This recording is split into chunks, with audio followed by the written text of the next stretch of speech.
Olá a todos, como estão? Espero que bem. Vamos lá para mais um vídeo sobre adaptações cinematográficas. No caso, mais um vídeo dentro daquela série que eu gosto de fazer do livro As Telas. E dessa vez vamos de Blade Runner, que me levou a falar sobre esse romance do Philip Dick, o Blade Runner, que na verdade aqui traz Blade Runner por uma questão comercial, né?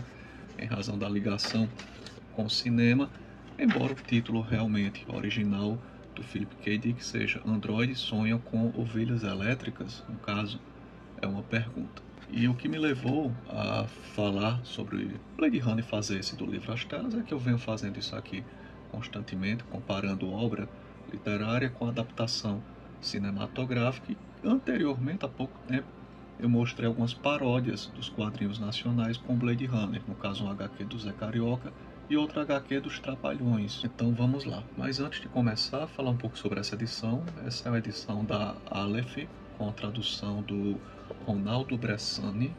E o Ronaldo Bressani, para quem não sabe, ele teve já incursões pelos quadrinhos. No caso, a Vishnu, que é este álbum aqui pesadão e enorme, tem como coautor o Ronaldo Bressani.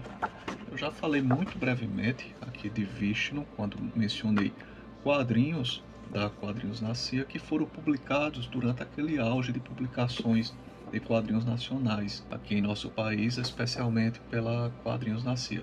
Qualquer dia eu posso falar um pouquinho melhor sobre essa HQ, porque Vishnu é uma boa HQ, ela passou meio desapercebida, mas é realmente uma boa HQ e tem muito cara a ver, de certa forma, com a temática, com a pegada do Philip K. Dick em Vishnu. Essa minha edição é uma brochura com orelhas da Aleph, papel muito bom, fonte bacana de se ler.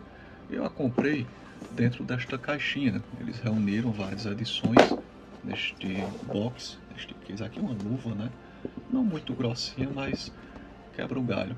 E aqui reuniram Blade Runner, O Homem do Castelo Alto, Ubik e de brinde deram esta cartela de adesivos. Eu acho bobagem, mas é melhor do que não vir nada, né? Acaba sendo um mimo, o item de colecionador, e tem gente que gosta de fixar adesivo nos locais, não é o meu caso. As ilustrações de capa são do Rafael Coutinho, que vem fazendo muito trabalho de capista para a Aleph. Aqui realmente fizeram uma boa seleção, são 3 romances excelentes. Para algumas pessoas, Ubik é o melhor romance já escrito pelo Philip Dick. Para outros, seria O Homem do Castelo Alto, que inclusive teve uma adaptação para uma série de TV, e foi a obra que conferiu, né, deu o prêmio Hugo, ao Philip Dick. Para mim, todos os livros são excelentes, eu não sei dizer qual o melhor. Na verdade, o Philip Dick é um grande autor, cara, sempre gostei. Desde que eu conheci sua obra tardiamente, pelo meio eletrônico, baixando livros, e me apaixonei. Só comprei esta caixinha mesmo porque, cara, é um item, né? Uma caixinha, uma coisa fechada, aquela coisa de colecionador. Acabei comprando, embora tivesse tido acesso a essas obras pelo meio eletrônico.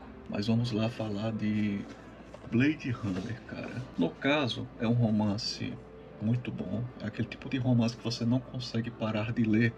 Mas vejam bem, ele não tem quase nada a ver com isso aqui, com a obra cinematográfica. O filme do Ridley Scott, ele tem as linhas gerais do romance, e essas linhas gerais, a ideia de um caçador de androides que não podem transitar pela Terra, de colônias espaciais, essa filosofia com o tempo de vida curto dos androides, apenas 4 anos. O Ridley Scott, seus roteiristas foram 2 roteiristas que trabalharam, um sucedeu o outro. Eles pegaram essas linhas gerais e fizeram um filme que é um filme excepcional. Ou seja, em cada na sua plataforma, cada um na sua plataforma, são obras magistrais. Tanto que o próprio Philip K. Dick, ele gostou muito do segundo roteiro e chegou a dizer o seguinte, que seriam obras que se complementariam.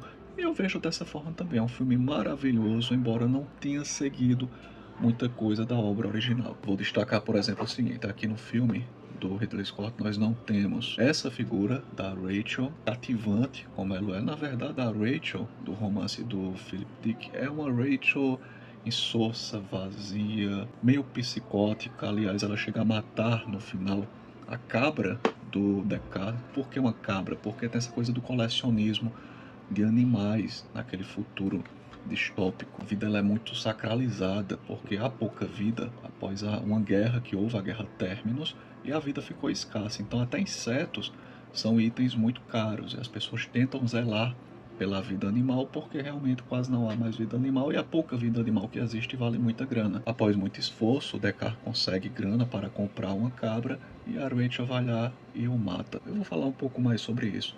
Outro ponto interessante, o Descartes, ele é casado, ele tem uma vida normal, ele é casado com uma mulher muito depressiva, problemática, estressante, que ora lhe dá apoio, ora lhe apurrinha. Ele possui um emprego normal dentro do departamento de polícia, só que além do emprego normal, ele ganha comissão por androides aposentados, no caso $1000 por androide aposentado, que é muita grana. Na cidade existe uma poeira, na cidade não, no mundo, uma poeira radioativa que torna a vida insalubre. Então por isso as pessoas emigram para colônias no espaço, especialmente a colônia de Marte, que é de onde fogem os androides. São 8 androides que fogem sob a liderança do Roy, que no cinema é interpretado pelo Rutger Hauer, e eles não fogem querendo uma solução para o tempo curto de vida. Eles querem apenas aproveitar aquele curto tempo de vida em liberdade e também querem entender como eles poderiam obter uma espécie de ascensão espiritual, por assim dizer, emocional, similar aos humanos. Porque o Roy, ele trabalhava em Marte com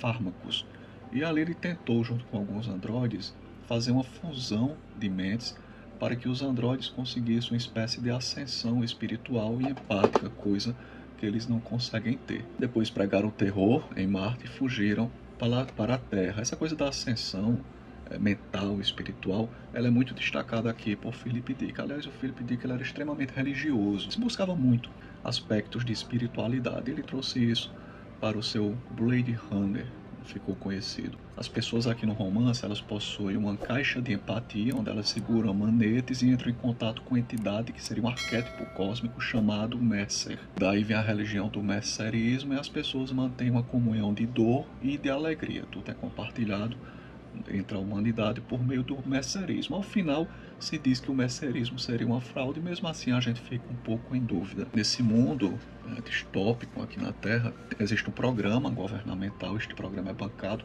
pelo governo, aparentemente, o governo da Terra, que se chama o Buster Gente Fina e seus amigos Gente Boa. É o único programa que fica sendo exibido constantemente, é o programa que tenta desmascarar o messerismo. Os androides aqui são realmente muito vazios e chegam a ser deploráveis em certos aspectos, justamente por essa falta de empatia. A Pris, por exemplo, que aqui no cinema foi interpretada pela Adério Hanna, é uma pessoa totalmente amoral e cretina. Chega um momento em que o Isidore é um personagem que está apenas no romance, ele consegue uma aranha e ela começa a torturar a aranha do Isidore junto com outros androides apenas para fins de tortura. O Isidore ele é o que nós chamamos de um cabeça de galinha.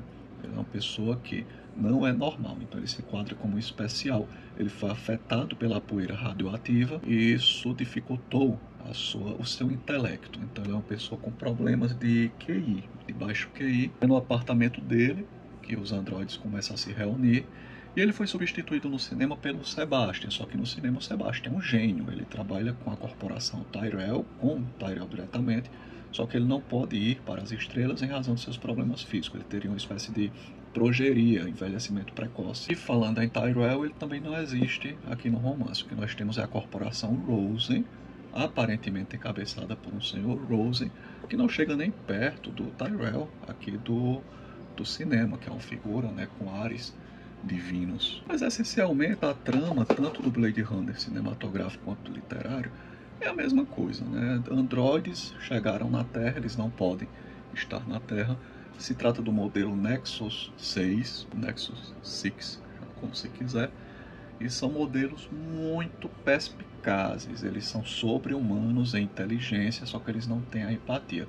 E organicamente eles são perfeitos, só dá para detectar que se trata de um androide por meio de um teste realmente definitivo de medula óssea, ou pelo teste de empatia que eles costumam fazer. Mas o teste de empatia é apenas preliminar. Geralmente após a execução, eles vão lá para ter certeza e testam o corpo para saber se é um androide mesmo. Os androides eles são construídos com material praticamente orgânico, realmente é um material orgânico, sintetizado mas que se torna uma imitação muito poderosa do material orgânico, diferente dos animais elétricos. As pessoas têm muitos animais elétricos para substituir os que não existem mais, porque os originais são muito caros. Um gato é muito caro, um cachorro, um sapo é bastante caro. Mais caros ainda são os animais de grande porte, cavalo, cabra, carneiro, ovelha.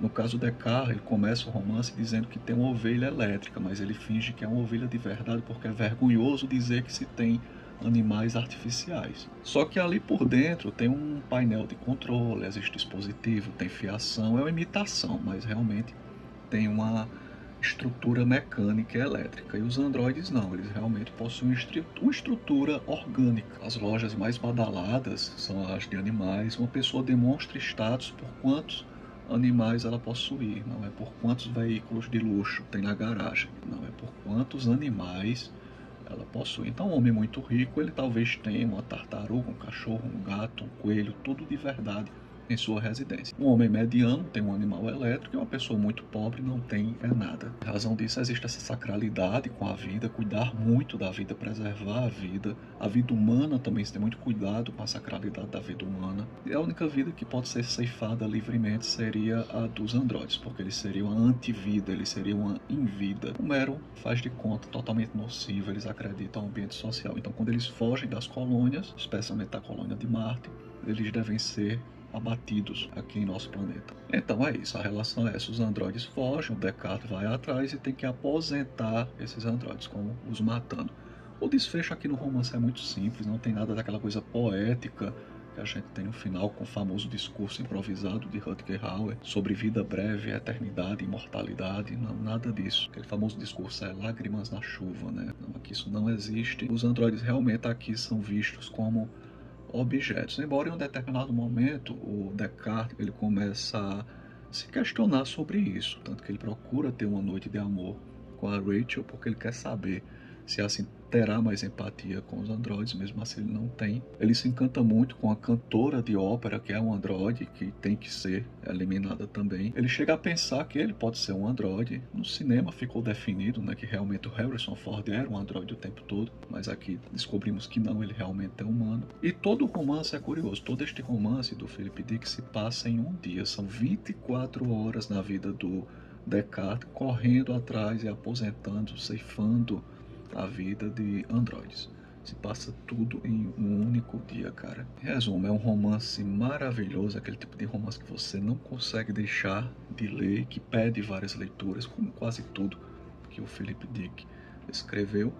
E o filme é excepcional também, cada um na sua plataforma. É isso que eu vejo de uma boa adaptação cinematográfica, cara. Um romance excelente, que vai muito além do filme, mas o filme, para levar isso aqui às telas, soube como manejar essas imagens, como capar o livro devidamente, levar esses elementos para a tela e nos entregar um bom material, que realmente é um filme excepcional. Enfim, é isso. Tá aí, Blade Runner, do livro As Telas. Fico por aqui e até a próxima.